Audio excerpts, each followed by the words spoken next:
So when I was going through the order of operations, we might have hit two words that you don't recall or don't remember how to do, and that's exponents and square roots.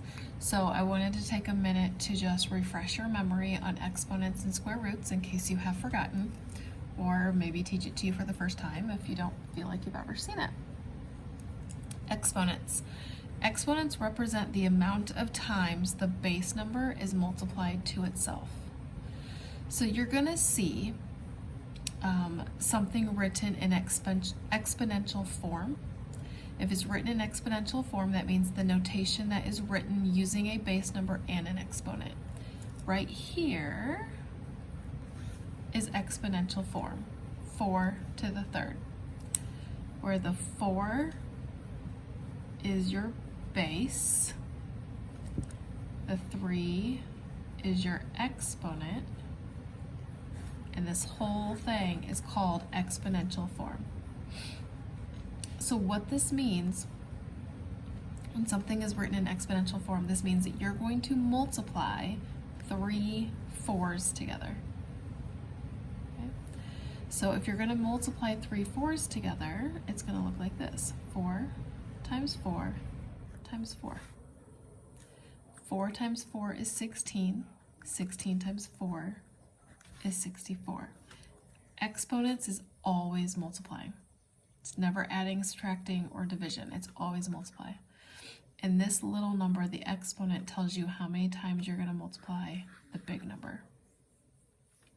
So right here, if I reversed it and I put all of the 5s being multiplied together and I wanted to write it in exponential form, my base number is going to be the 5 because that's what you're multiplying. And my exponent is going to be how many times you multiplied it. 1, 2, 3, 4, 5, 6. So 5 to the 6th.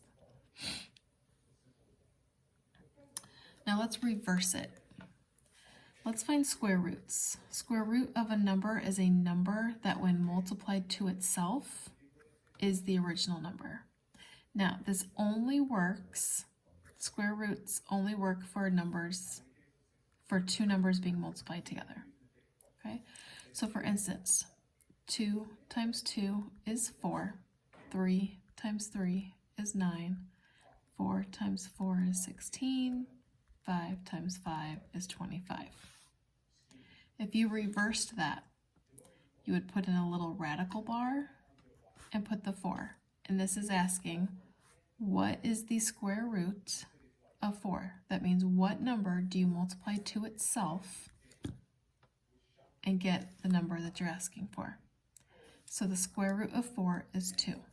The square root of 9 is 3. The square root of 16 is 4. And the square root of 25 is 5. So what is the square root of 81? Well, I know that 9 times 9 is 81.